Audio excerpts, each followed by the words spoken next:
எல்லாம் வல்ல அல்லாஹ் ஜல்ல ஷானுஹு வ தஆலா இந்த மாதத்தில் இந்த நாளில் பெறக்கூடிய அனைத்து விதமான பாக்கியங்களுக்கும் சொந்தக்காரர்களாக நம் அனைவரையும் அல்லாஹ் தஆலா ஆக்கி அருள்வானாக.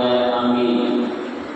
நம்முடைய உள்ளங்களிலே என்னென்ன ஹலாலான ஆதாரங்கள் தேவைகள் நாம் அல்லாஹ்விடத்திலே நிறைவேற்றி தர வேண்டும் என்று எதிர்பார்த்து இருக்கின்றோமோ அனைத்து தேவைகளையும் அல்லாஹ் தஆலா வெகு சீக்கிரமான முறையில் கண்ணியமான முறையில் ராஹத்தான சூழலில் நிறைவேற்றி தந்தவர் புரிவானாக.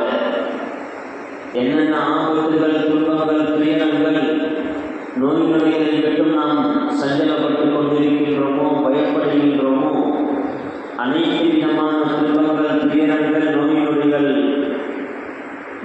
அனைத்தையும் விட்டும் அல்லாஹ் தஆலா நம் அனைவரையும் பாதுகாத்து ஆரோக்கியமான, சந்தோஷமான, மகிழ்ச்சியான, நல்ல அமல்களுடன் கூடிய நீண்ட ஆயுளை அல்லாஹ் தஆலா நம் அனைவருக்கும் தந்தருள் புரிவானாக. ஆமீன். அன்பானவர்களே, அல்லாஹ் ஜல்ல ஷானுஹு வ தஆலா அற்புதமான வாழ்வியல் வழிகாட்டியாக இந்த தீனுல் இஸ்லாத்தை நமக்கு தந்திருக்கிறார். இந்த தீனுல் இஸ்லாம் மிகப்பெரிய புரட்சியை இந்த உலக வரலாற்றில் செய்திருக்கின்றது. அருமை பெருமானார் ஸல்லல்லாஹு அலைஹி வஸல்லம் வெறுமனே வணக்கங்களோடு நம்மை முடக்கி விடுவதற்காக வரவில்லை. அருமை பெருமானார் ஸல்லல்லாஹு அலைஹி வஸல்லம் அவர்கள் சிறந்த ஒரு வழிகாட்டியாக இருந்தார்கள் என்பது நாம் உலகளாவிய ரீதியில் ஆக உயர்ந்தவர்களாக ஆவதற்கு என்னென்ன வழிகள் இருக்கின்றதோ அத்தனை வழிகளையும் அவர்கள் காண்பித்து கொடுத்த காரணத்தினால்தான். காரணம், அருமை பெருமானார் ஸல்லல்லாஹு அலைஹி வஸல்லம் அவர்கள் இந்த உலகத்திலே வருவதற்கு முன்பதாக அரபுலகம் எப்படி இருந்தது என்று சொன்னால், உலக வரலாற்றில், உலக வரைபடத்தில் அப்பேற்பட்ட ஒரு மோசமான சமுதாயம் எங்கும் இல்லை. எதற்கெடுத்தாலும் சண்டை, சச்சரவு, கொலை, கொள்ளை, பொய்யும் புரட்டும், மதுவும் மாதுவும் என்று என்னென்ன அட்டூழியங்கள் இருந்ததோ அத்தனை விஷயங்களும் குடிக்கொண்டு இருந்தது. அந்த இடத்திற்கு படையெடுத்து ஆட்சி செய்வதற்கு கூட அன்றைய காலத்தில் இருந்த அரசர்களுக்கு மனம் வரவில்லை. காரணம், வாழ்வதற்கு கூட தகுதியற்ற பூமியாக அது இருந்தது. அது ஒரு பாலைவன பூமி. அந்த பூமியிலே அவ்வளவு வளங்கள் இல்லை. எனவே அந்த இடத்தை பிடிப்பதன் மூலமாக நமக்கு எந்த ஒரு லாபமும் இல்லை. அந்த மக்களாவது அற்புதமான மக்களாக இருப்பார்கள் என்றால் அதுவும் இல்லை. எனவே எந்த அரசர்களுக்கும் அதன் பக்கம் நாட்டம் வரவில்லை. அவர்கள் ஏதோ ஒரு பகுதியில் மலை அடிவாரத்திற்கு கீழாக கடுமையான வெப்பம் நிறைந்த அந்த பகுதியில் தான் தோன்றித்தனமாக வாழ்ந்து கொண்டிருந்தார். இப்பேற்பட்ட மக்களிடத்தில் தான் அருமை பெருமானார் ஸல்லல்லாஹு அலைஹி வஸல்லம் அவர்கள் இறுதி தூதராக அனுப்பப்படுகிறார்கள். ஏன் அனுப்பப்பட்டார்கள்? அந்த மக்களை உலகத்திற்கு முன்னுதாரணமாக மாற்றி காண்பிக்கக்கூடிய இறைவனுடைய வழிகாட்டுதல் நபியிடத்தில் கொடுக்கப்பட்டிருந்தது. அதை இந்த உலகத்திற்கு நிரூபணம் செய்து காண்பிப்பதற்காக நீங்கள் இறைவனுடைய வழிவகைகளை நீங்கள் பின்பற்றி நடந்தால் இவர்களே இப்பேற்பட்ட நிலையை அடைந்தார்கள் என்றால் நீங்கள் இதைவிட அல்லது இதே போன்ற நிலையை உங்களினால் அடைய முடியும் என்கின்ற மாதிரியை காண்பிப்பதற்காக தான் பெருமானார் ஸல்லல்லாஹு அலைஹி வஸல்லம் அவர்கள் அனுப்பி வைக்கப்பட்டார். அருமை பெருமானார் ஸல்லல்லாஹு அலைஹி வஸல்லம் அவர்கள் வந்து 23 வருடங்கள் இந்த உலகத்திலே இஸ்லாமிய பிரச்சாரத்தில் அவர்கள் ஈடுபட்டார்கள். இஸ்லாமிய பிரச்சாரம் என்பது வெறுமனே வணக்கங்களை சொல்லுவது, இபாதத்துகளை செயல்படுத்துவது என்பது மட்டுமல்ல. இதை தாண்டி ஒரு மனிதன் இறைவனிடத்திலே பரிசுத்தமானவனாக, அழகானவனாக இருப்பதை போன்றே அவன்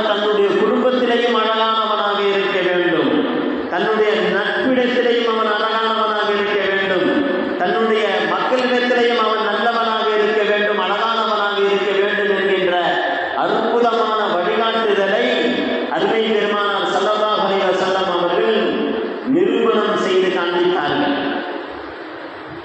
சாதாரணமான புரட்சி அல்ல அன்பு பெருமக்களே.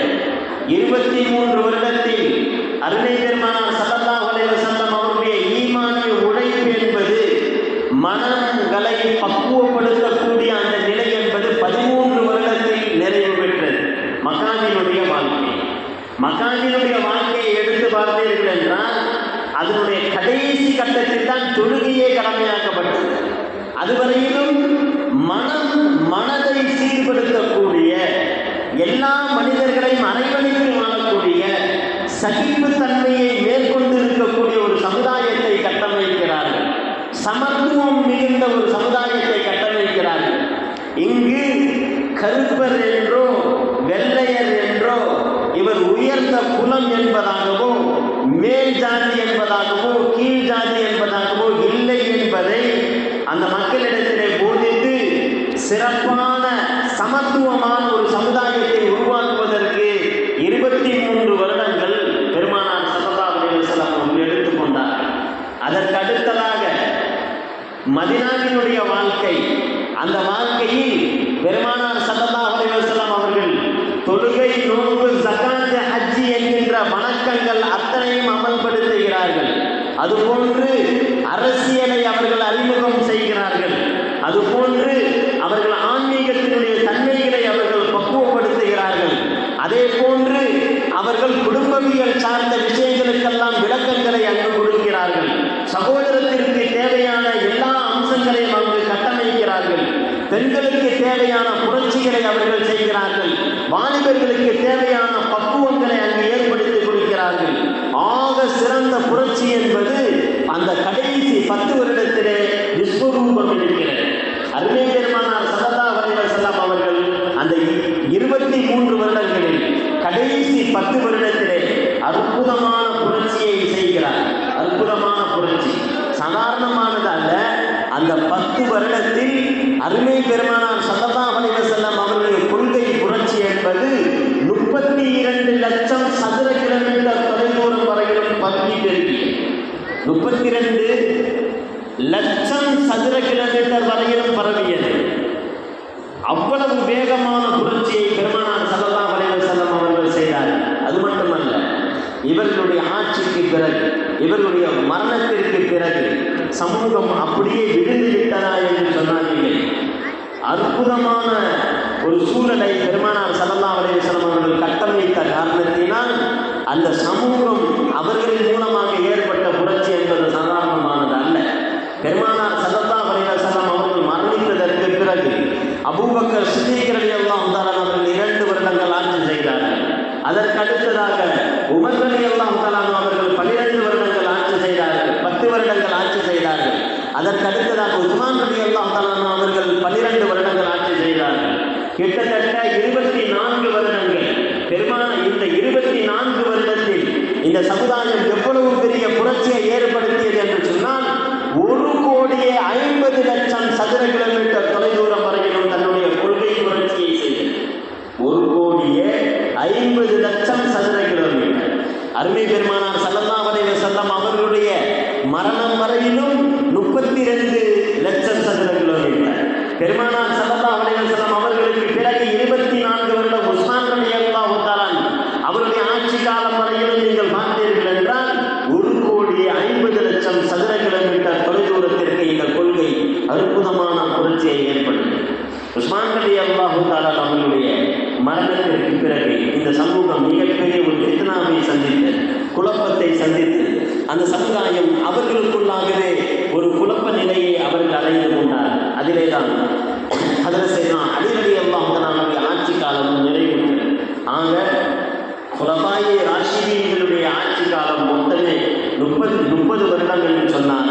அசலில் புரட்சி செய்த காலங்கள் என்பது, வெளியிலே புரட்சி செய்த காலங்கள் என்பது உஸ்மான் ரலியல்லாஹு தஆலா அவருடைய காலத்தோடு அது முடிவெடுத்தது. இன்னும் சொல்லப்போனால் உஸ்மான் ரலியல்லாஹு தஆலா அவருடைய 12 வருட காலத்தில் முதல் 6 வருடங்கள் தான் வெளி புரட்சி என்பது நடைபெற்றது. அதற்கப்புறம் மீதி இருக்கக்கூடிய 6 வருடங்கள் என்பது மக்களுக்கு மத்தியிலே ஏற்பட்ட அந்த குழப்ப நிலையை ஏற்பட்டது.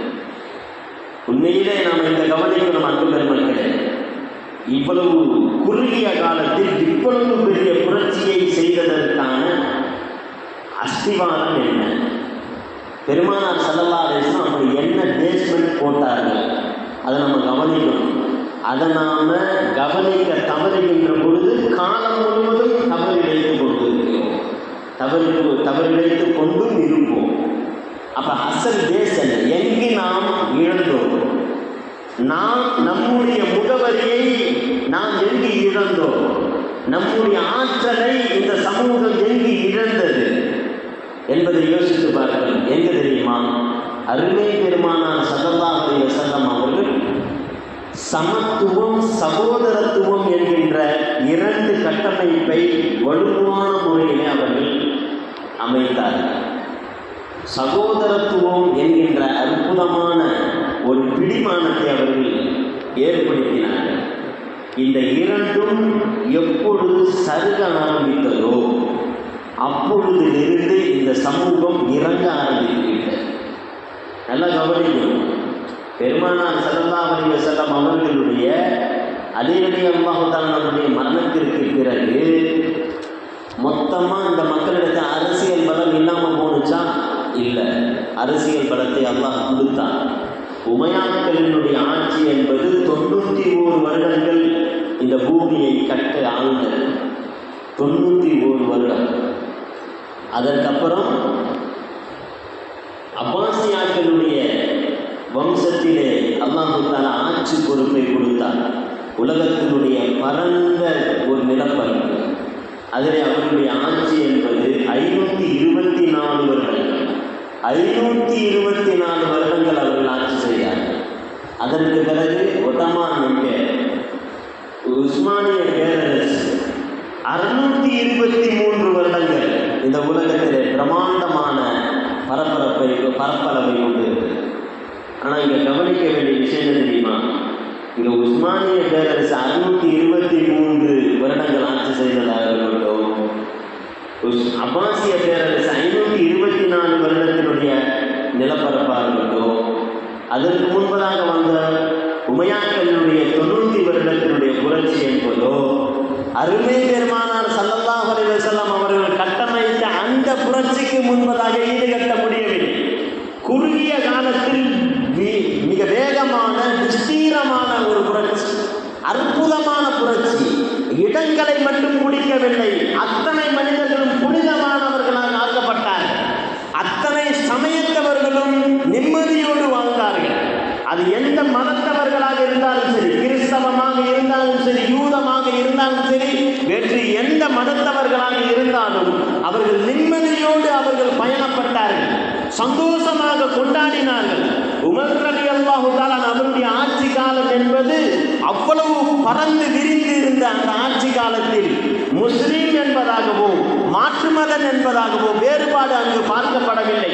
சமத்துவம் அங்கு நிலைநாட்டப்பட்டது, சகோதரத்துவம் அங்கு உயிரூட்டப்பட்டது. இப்பேற்பட்ட புரட்சி பின்னாளில் அது இல்லாமல் காணாமல் போனது. அந்த புரட்சிகள் பின்னால் இல்லாமல் இருந்தது.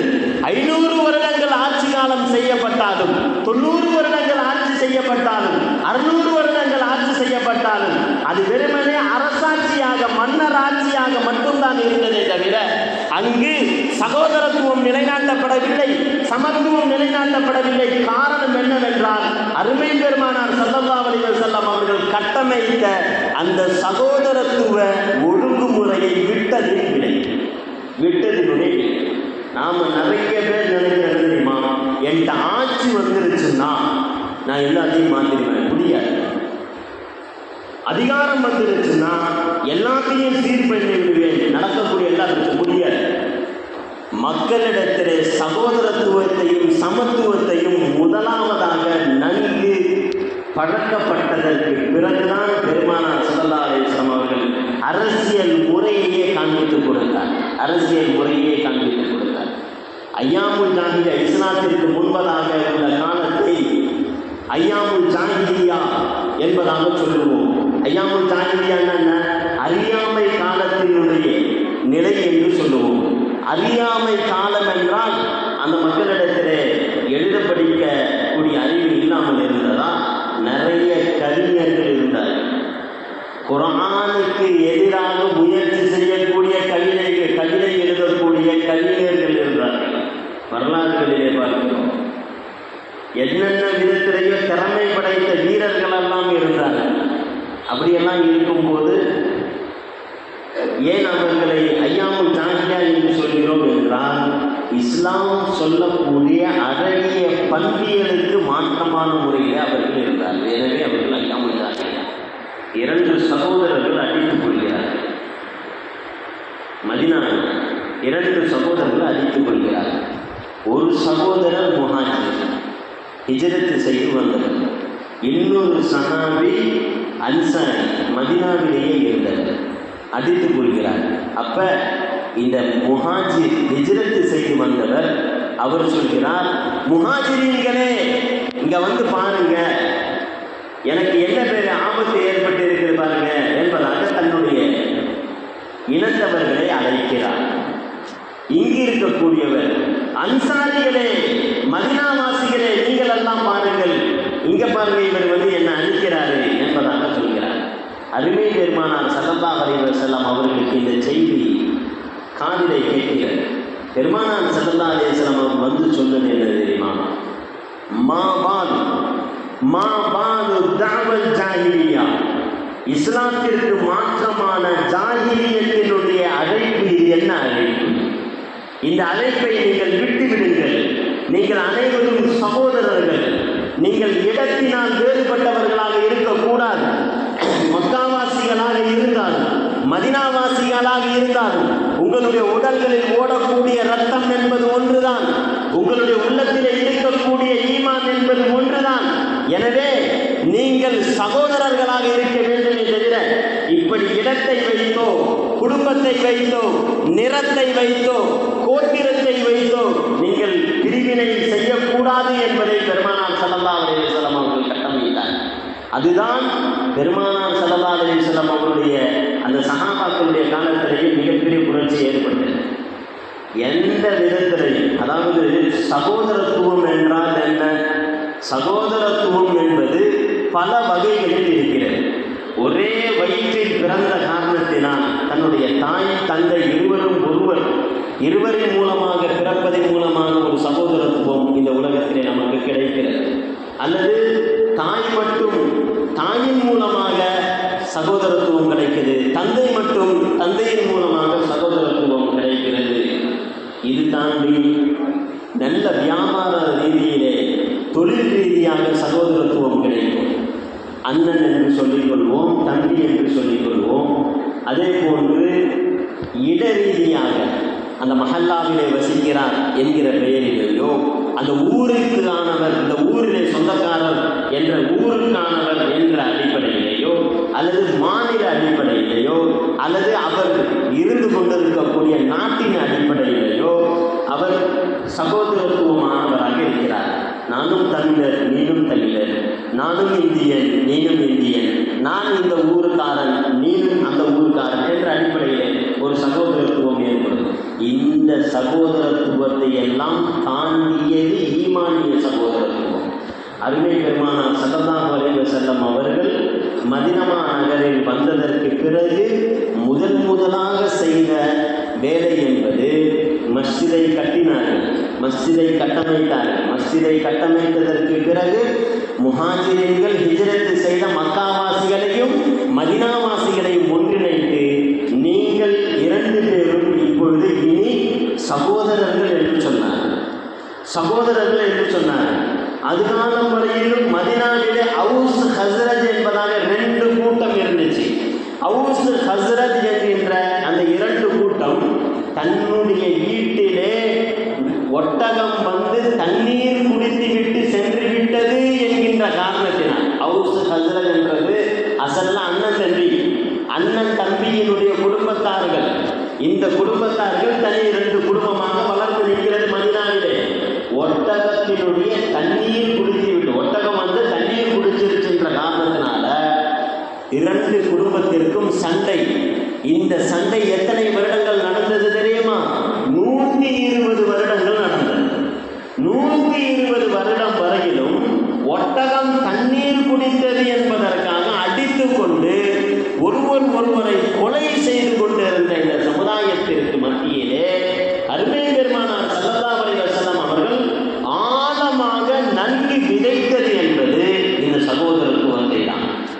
இது எப்படி மாறியது? தனக்கு ஒரு விஷயம் கிடைக்காவிட்டாலும் என்னுடைய சகோதரனுக்கு அது கிடைக்க வேண்டும் என்கின்ற மனநிலை அந்த மக்களுக்கு வந்தது. எர்மூக்கு போர்க்களத்திலே தன்னுடைய சச்சானினுடைய தாகத்தை தீர்க்க வேண்டும் என்பதற்காக தண்ணீர் எடுத்து செல்கிறார். தன்னுடைய சச்சாவிற்கு தண்ணீர் புகட்டக்கூடிய அந்த நேரத்தில் பக்கத்திலே இருக்கக்கூடிய ஒரு சகோதரர் தண்ணீர் தாகத்தினுடைய மிகுதியால் அவர் எனக்கு தண்ணீர் வேண்டும் என்பதாக என்பதாக சத்தமிடுகிறார். உயிர் போகக்கூடிய நேரத்தில் தண்ணீர் குடிக்க வேண்டிய அவசியமான கட்டத்தில் இருந்த இவர் திரும்பி பார்த்துவிட்டு அவருக்கு முதலாவதாக தண்ணீர் கொடுத்துவிட்டு வாருங்கள் என்பதாக தன்னுடைய மகனை அனுப்புகிறார். அந்த மகன் போய் பக்கத்திலே இருக்கக்கூடியவருக்கு போய் தண்ணீர் கொடுக்கிறார். தண்ணீர் கொடுப்பதற்காக போக அவருக்கு பக்கத்திலே உயிருக்கு போராடி கொண்டிருக்கக்கூடிய ஒரு மனிதரை அவர் சுட்டி காண்பித்து அவருக்கு முதலில் தண்ணீர் கொடுத்து விட்டு வாருங்கள் என்பதாக சொல்ல அங்கு தண்ணீர் கொடுப்பதற்காக போகிறார். போவதற்குள் அந்த மனிதர் இறந்து விடுகிறார். சரி, இந்த மனிதருக்கு கொடுக்கலாமே என்பதாக வருகின்ற பொழுது இந்த மனிதரும் இறந்து போகிறார். தன்னுடைய சச்சானிற்காக தண்ணீர் கொடுக்கலாமே என்று வருகின்ற பொழுது அவரும் இறந்து போனார். இந்த எப்பேற்பட்ட ஒரு சகோதரத்துவம் இன்னைக்கு கூட இயற்கையிலே பாருங்க, யாராச்சும் நம்ம வீட்டிலேயே உட்கார்ந்து பொதுமா தண்ணீர் எடுத்து கொடு, அந்த தண்ணீர் எடுத்து கொடுன்னா நம்முடைய இயற்கையிலே கொஞ்சோடு குடிச்சிட்டு கொடுப்போம். வெளியில உள்ளவர்களிடத்தில் நம்முடைய குடும்பத்தில் நம்முடைய சர்க்கிளில் நடக்கிற அந்த காட்சியை பாருங்க, யார்கிட்ட தண்ணீர் எடுத்து கேளுகிறேன். அது இயற்கையான பண்பு. ஏனென்றால் தண்ணீர் என்பது அவ்வளவு ஈர்க்கக்கூடிய விஷயம் இயற்கையில். அப்படி இருக்கும்போது மரண நேரத்தில் கூட இந்த தண்ணீர் குடிக்காட்டி நம்முடைய உயிர் போகிவிடும் என்கின்ற நிலையிலும் கூட சகோதரத்துவத்தை அவர்கள் நிலைநாட்டினார் என்றால் இதுதான் நமக்கு நம்மிடத்தில் அல்லாஹ் தஆலா கொடுக்கக்கூடிய மிக முக்கியமான வஅத்தஸிமு பிஹப்லில்லாஹி ஜமீஆ, ஒற்றுமை, சகோதரத்துவம், சமத்துவம் என்கின்ற கயிற்றை நீங்கள் பற்றி பிடித்துக் கொள்ளுங்கள்.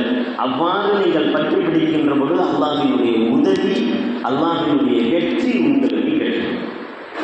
அல்லாஹ் ஜல்ல ஷானுஹு வ தஆலா வணக்கங்களை ஏற்படுத்தியிருக்கிறான்னா இந்த வணக்க முறை எல்லாமே அதை தான் சுட்டி காமிக்கிறது.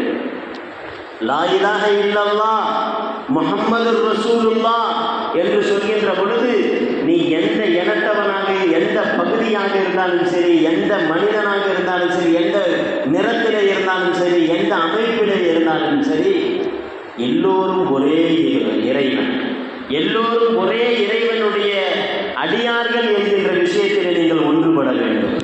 எல்லோருக்கும் பொதுவான ஒரே இறை தூதர் என்கின்ற விஷயத்தில் நீங்கள் ஒன்றுபடுகிறீர்கள்.